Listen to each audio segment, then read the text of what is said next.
And that means you can't rely on the media as it is today either. Oh, of course not. All the media in this country, radio, television, and print, is all owned by 5 corporations. All of these corporations that own the media are owned and controlled, and members of the Council on Foreign Relations sit on the board of directors. Can you name those 5?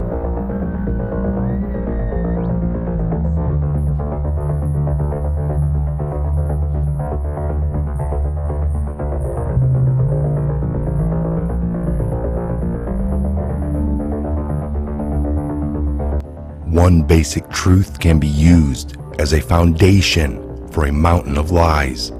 And if we dig down deep enough in the mountain of lies and bring out that truth to set it on top of the mountain of lies, the entire mountain of lies will crumble under the weight of that one truth.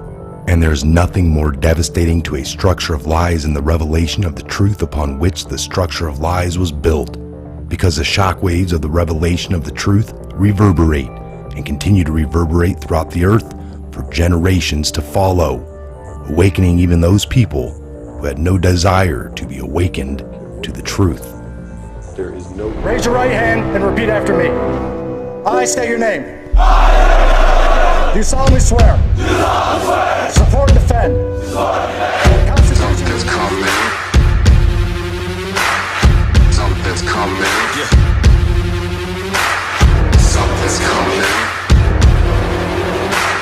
Something's coming. Something's coming.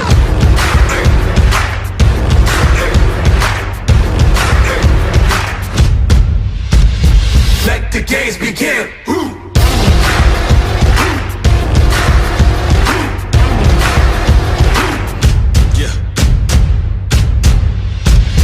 Come walk in my shoes. I done paid all my dues. I got something to prove. All in, nothing to lose. Right now a new day starts. Woke up my brave heart. Stand up and play my part. Like the crowd wave starts. Been patient long enough. Not waiting, I'm bossing up. Life is like a toss. Is egregious beyond any words. People that know the story, people that see the story, people that know the facts, they can't even believe it. It's reprehensible beyond description. It's totally corrupt. But I also know that it's not about me. It's about all of you, and it's about our country. I know that. I fully understand. That's why I got involved. It's about all of us together as a country. Because I used to be part of the club, I'm the only one that can fix it. There's no hiding place. That's problems I know, but those problems we just have to face. Now if you just put your hand in line. In my former life, I was an insider as much as anybody else. And I knew what it's like. On for a long time. Run on for a long time.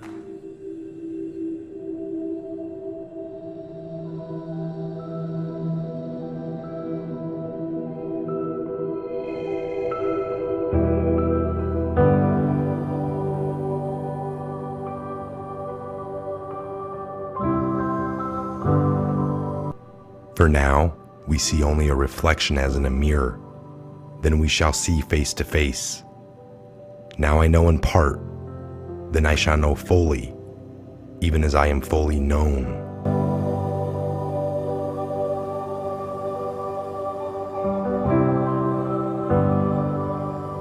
Finally, be strong in the Lord and his mighty power. Put on the full armor of God, so that you can take your stand against the devil's schemes. For our struggle is not against flesh and blood, but against the rulers, against the authorities, against the powers of this dark world, and against the spiritual forces of evil in the heavenly realms. Therefore, put on the full armor of God, so that when the day of evil comes, you may be able to stand your ground. And after you have done everything to stand, stand firm. Then, with the belt of truth buckled around your waist, with the breastplate of righteousness in place, and with your feet fitted with the readiness that comes from the gospel of peace, in addition to all this, take up the shield of faith, with which you can extinguish all the flaming arrows of the evil one. Take the helmet of salvation and the sword of the Spirit, which is the word of God, and pray in the Spirit on all occasions, with all kinds of prayers and requests. With this in mind, be alert and always keep praying for all the saints.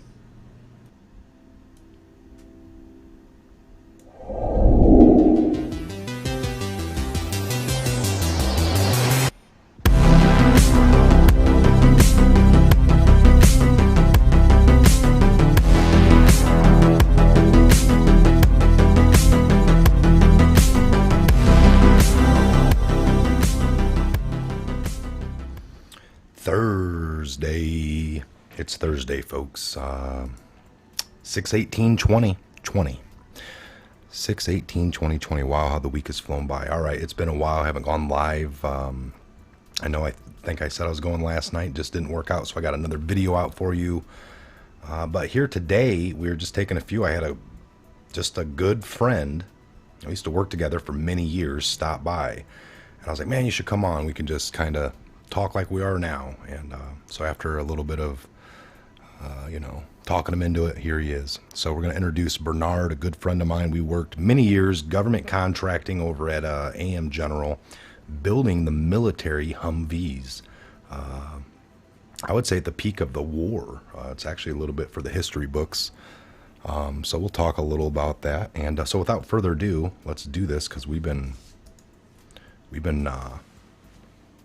talking about it. What is going on, brother?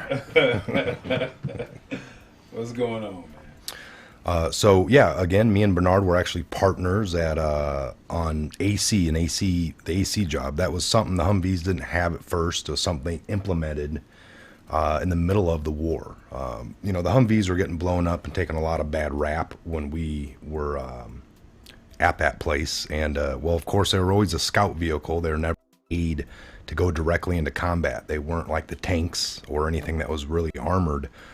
So that was a weakness that the enemy took advantage of with what they used were IEDs, improvised explosive devices that were blowing the Humvees and many of other vehicles apart.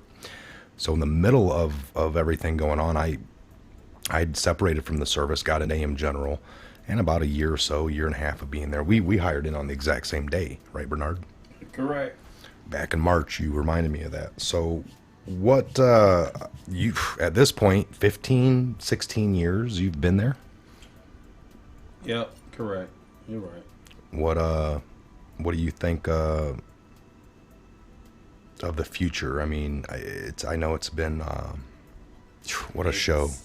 I haven't been there, folks. You know, I've been here with you. But no, he reached out. I mean, we got a lot of turmoil going on. At the time we were there, it was the Iraq War with George Bush the second time, folks. All right, so we had George Bush 1990, and then I'm getting out under Bush, and yeah, so they called for ACs. We ended up getting on these jobs together where we had to sniff test. I think we used helium to do it because it helped the lines dry real well, but we sniff tested, and it was a pretty good gig. I mean, we kind of wrote it up to where one day you had a little bit harder of a job with, the other day was just paperwork. Remember that? We kind of took that job and said, well, here's what we'll do, Right. And I was in college at the time, so I was knocking out homework, and I remember it got to the point where I was setting up computers, and they came and told me, no, you cannot do this. Yeah. Always trying to I mean, those times when we first started, it was good. It was real good. It was. Money was good. You looked at the future like, hey, this is the future for me. And this is where, like, so you got to imagine me. I was just getting out of the service, and I didn't know what good money was. I never had, because you don't go in the service to get rich. I was just 18 and went in, but I'll tell you this: I worked a part-time job or so for the last couple years in the service. I was on shore duty, so I was able to work this part-time job at Sony and then be in the service, and I actually made like 50 grand that year. And I was like, wow, that's some good money, Didn't really have a lot more saved because we just lived a little better that year, bought more things. But then I get out and get into AM General, and for the first year of getting out and getting into that job, the union had negotiated good bonuses and stuff, 10%, folks. I thought it was really fair. It was like 10% of your gross profit per quarter, right? Okay. So when I first got there, and we both started in the middle of one of those quarters. And I remember everyone on Trim A telling me, you're going to get, because you started on March 14th or 15th, whatever day that was, that we were going to get a certain amount of this bonus prorated, and you're going to get 51%. And so that first bonus came, and it was very good. Everyone said it was the biggest one they had ever gotten. So it just kept going up. But then we saw the company get a little bit greedy when it got too big. Yeah. But that would be anybody. That would be anybody. I think that would be. Well, think about it. I'm going to ask you, and we're just going to skip this topic too much, but put it this way. Let's say you only had $100 on you to your name. And as a friend of yours, I'm going to say, Bernard, can I borrow? Well, let's say you had $100, and then we're going to go with this other version. But let's say you had $100, and I ask for 10% of your money. Can I get 10%? Can I borrow 10%? I'm broke. And you're like, maybe look in your wallet. You got $100. So that 10% would be $10. Could you stand to give me $10 of your 100 if that's all you had? $100. You might be able to borrow somebody 10. I'm telling you. Maybe just give it away. Maybe just give it. I could ask for, can you give me 10%? Not maybe pay it back even, like a bonus. Like, can you give me? Yeah. Okay, but now if you had $1 million, that's all you had now. Before you only had $100 and you're willing to give me $10. But if you had $1 million and I said, give me 10%, that's $100,000. Okay. Would you do that? Well, see, when you ask that question, it all depends on the person that you're dealing with. But still, would most people give $100,000 away? Probably not. I don't think most people would. Just like I said, I guess it all depends on the person who you're giving it to, which that's if you're loaning it to them or you're giving it to them. Yeah. I mean, I don't know. You could go into a lot of things with that. But I get your point where you're going at. Yeah. I think like. Well, that's when I started hearing all the, commotion. It was just a lot of money to be given out. And then they started saying, for this kind of work, that was a lot of money, Well, yeah. Well, I'm going to say this. I'm going to try to get off of that one too. Is that, when we first started there, real good, could see the future and everything. I just feel like that is a good company. They got that strong name. They're one of the better, if not the best, companies with that titled name. So I feel that, I feel that you should get back to where you started from. Some of the ways where you start at that are good, you shouldn't take those things away from a corporation. It used to be where you could go into a corporation where it was like family, and that it was like, family love there. Yeah. And I felt that was a big corporation, but I still felt that. Well, I did too.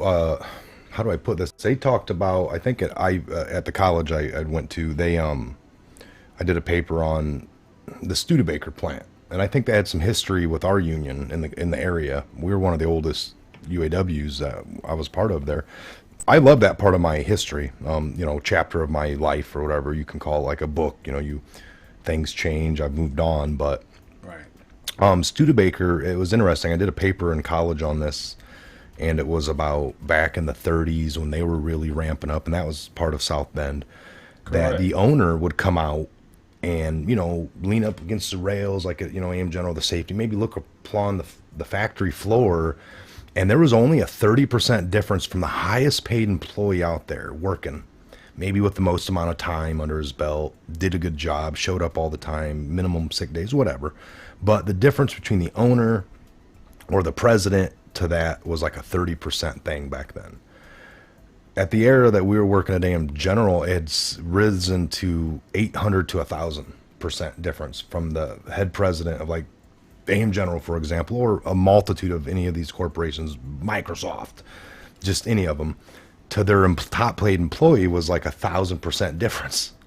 You know, the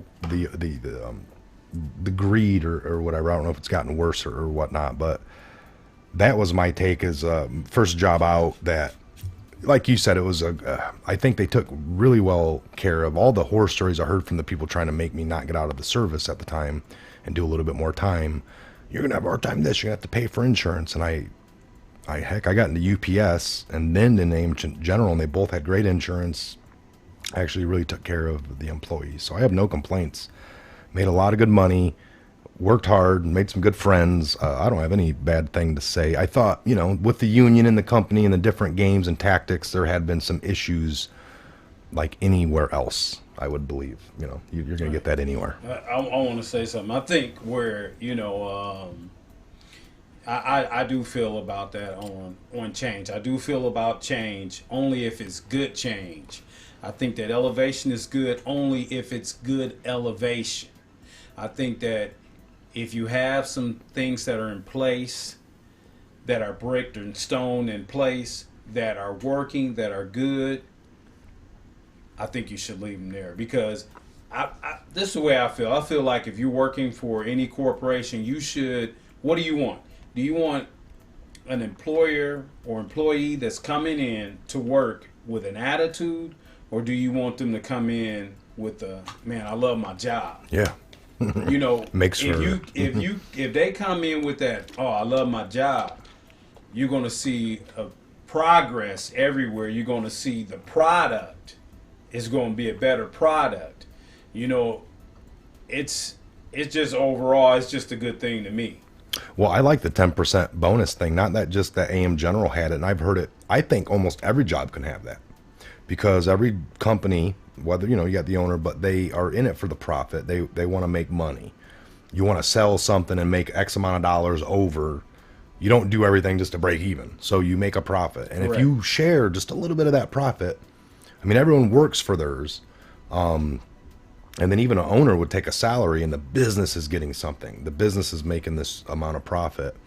And a lot of times the corporate people share that amongst themselves, or the shareholders, the people that invested in the company, they get the kickbacks. But sometimes you could take a small percentage of that and give to the employee. So I think it don't matter what you're making. If you're making garden hoses all the way up to making Humvees or military tanks or NASA's, you know, spaceships or whatever, that the employees could possibly take a, you know, there can be a profit sharing with the employees. And then if it gets to be too much because your company's so blessed, or for our example, it was war made us very profitable. And it kind of, it was always a catch-22 with me. I used to talk to people like, to hope that this keeps going forever means we hope that war keeps going. So I was, it was always yeah, I know. That's the way I felt. It was because like, I don't want nobody's life getting taken for me earning a buck. Yeah, that's the way I used to. Some people are like, screw that, and they just tell you something different. I was like, man, you're right? sick. Yeah. Like so. Yeah. And it's different. It's different, you folks. So anyway, that you've been there a lot longer now. You know, when I left there in April 1st of 11? Was it 2011 or 2012? April 1st. It was like April Fool's Day. We all got laid off on that cycle. I think so. April Fool's Day.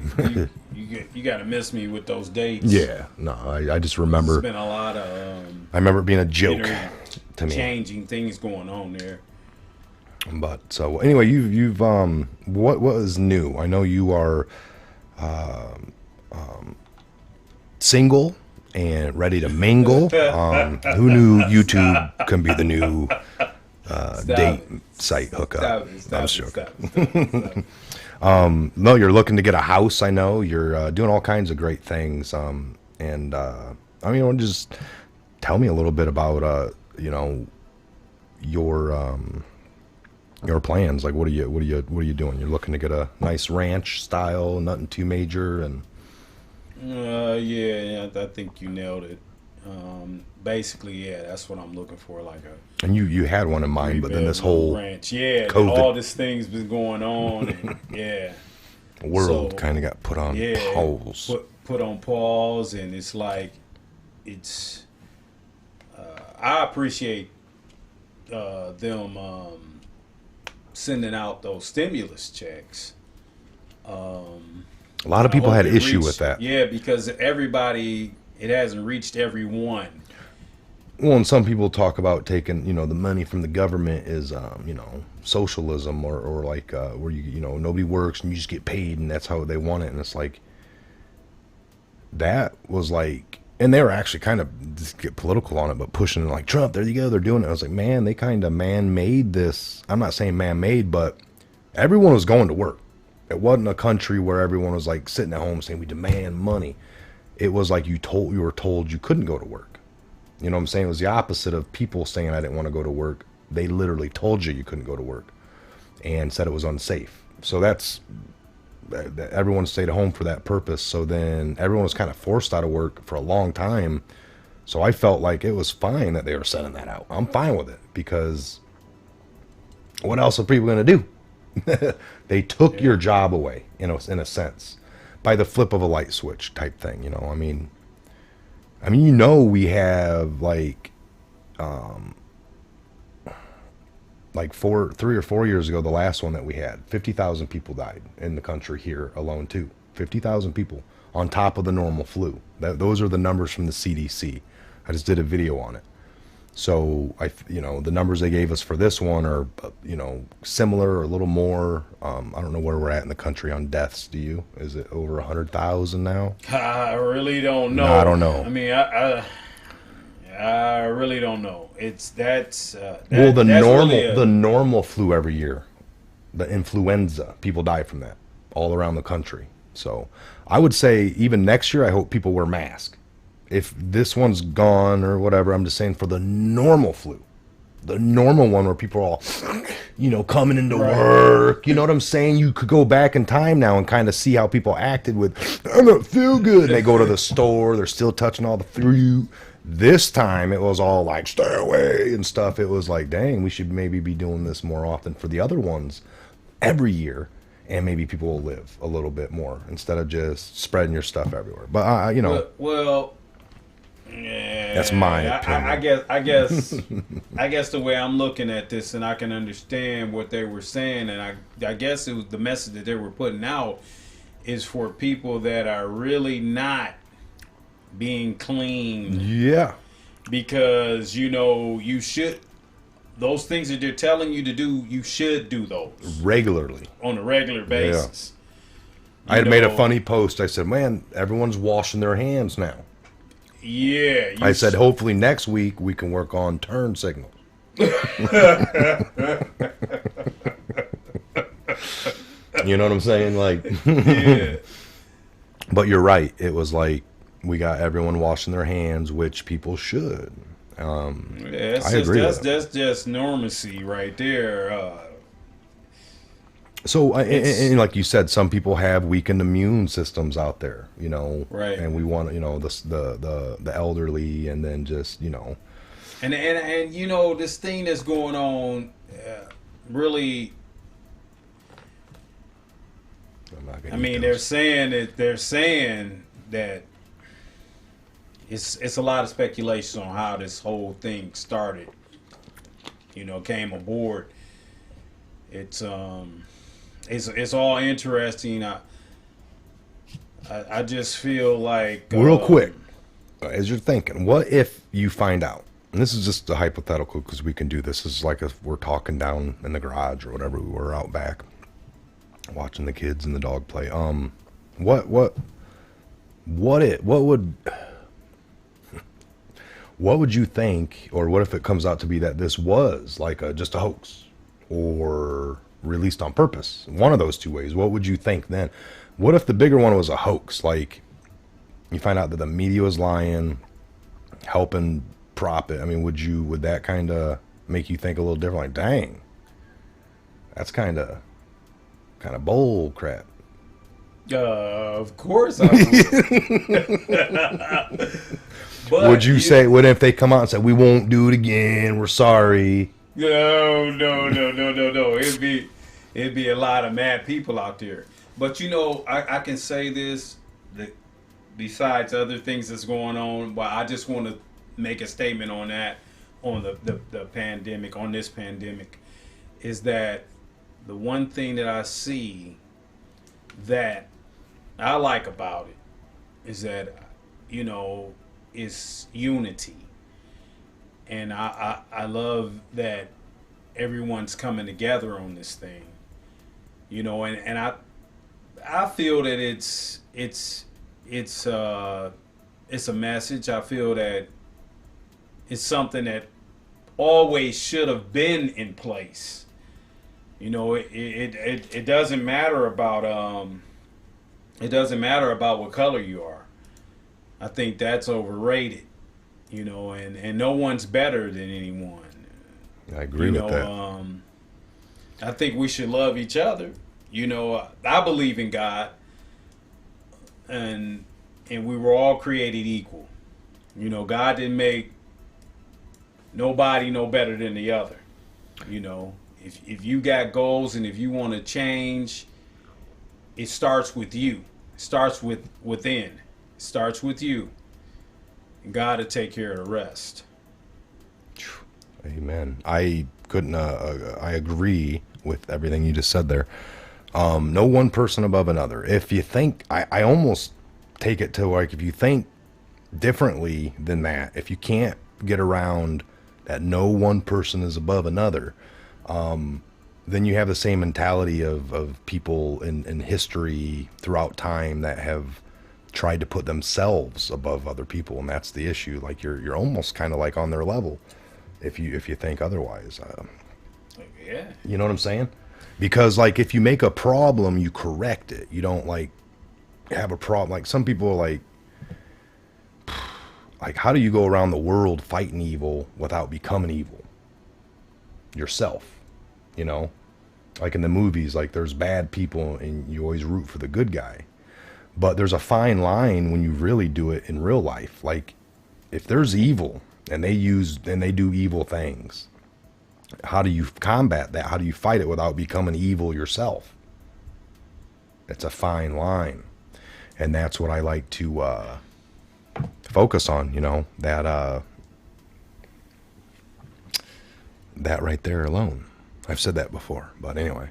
It's wait a minute. Because when you said that, I mean, so that's of a law and order. Like there's process and all, and sometimes in that, you know what I'm saying? It's like if you're cheating and scamming, you'll get things quicker, you'll get things done faster. But if you do it the right way, sometimes it's a longer road. But it's by the book. And but it's a better road in the end. Yes. That's right. Everything will work out for you, and then you don't have to worry about nothing else coming back up. These screens or whatever just coming up. Yeah. Oh, well, don't forget you did this, you did that. Oh, we got to take this away now.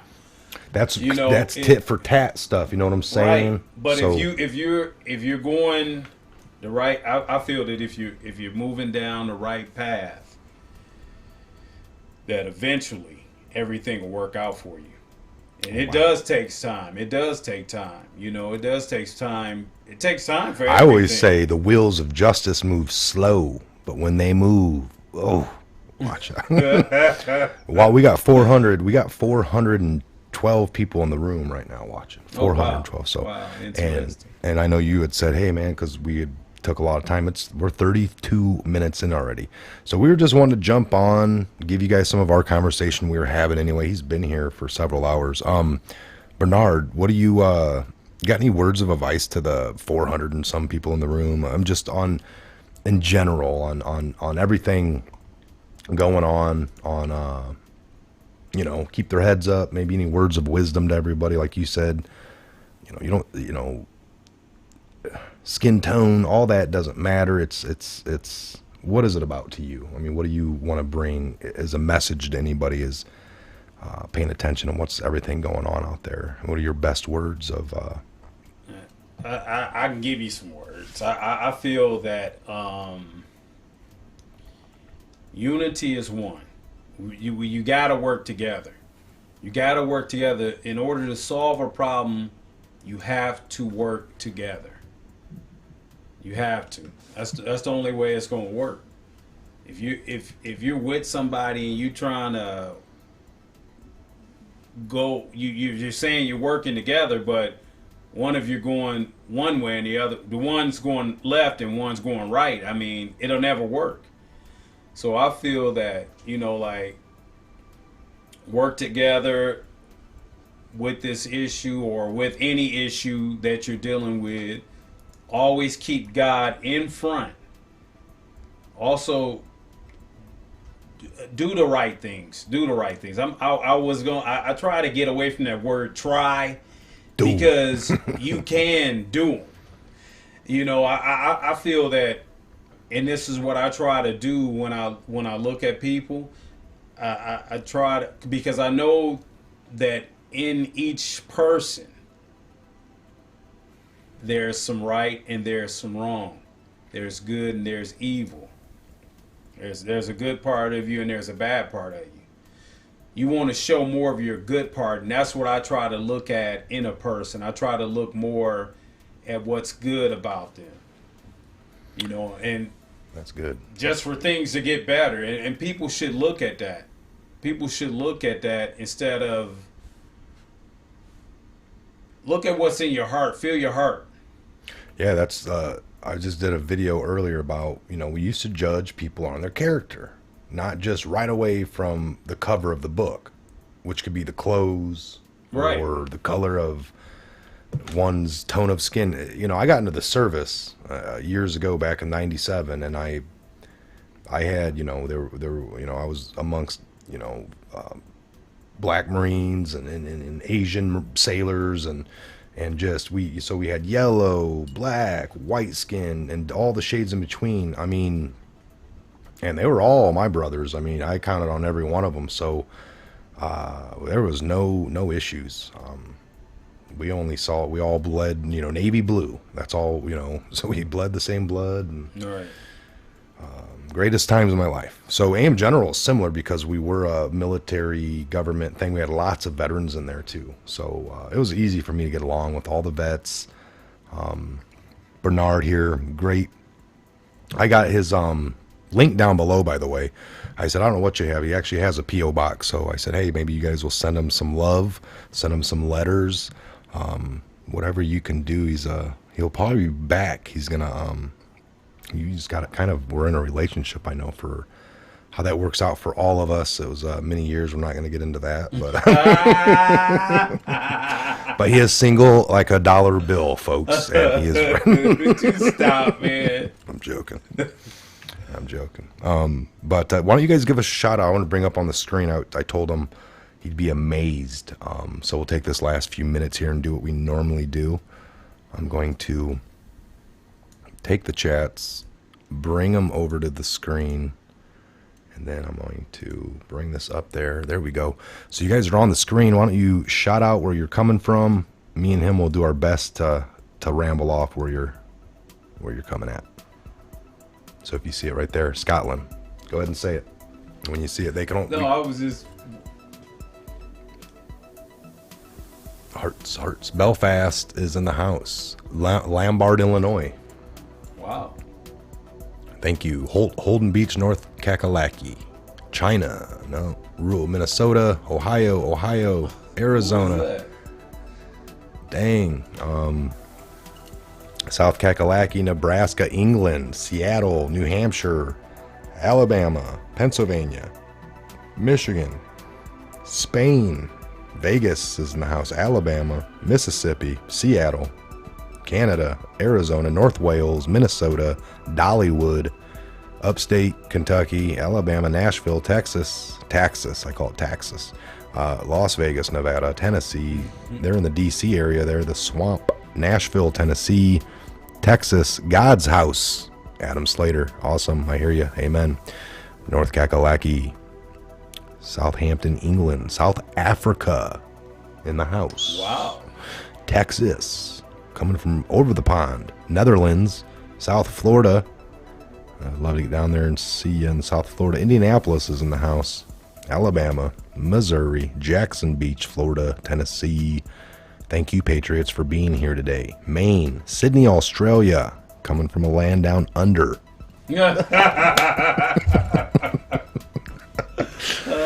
Oh, Texas.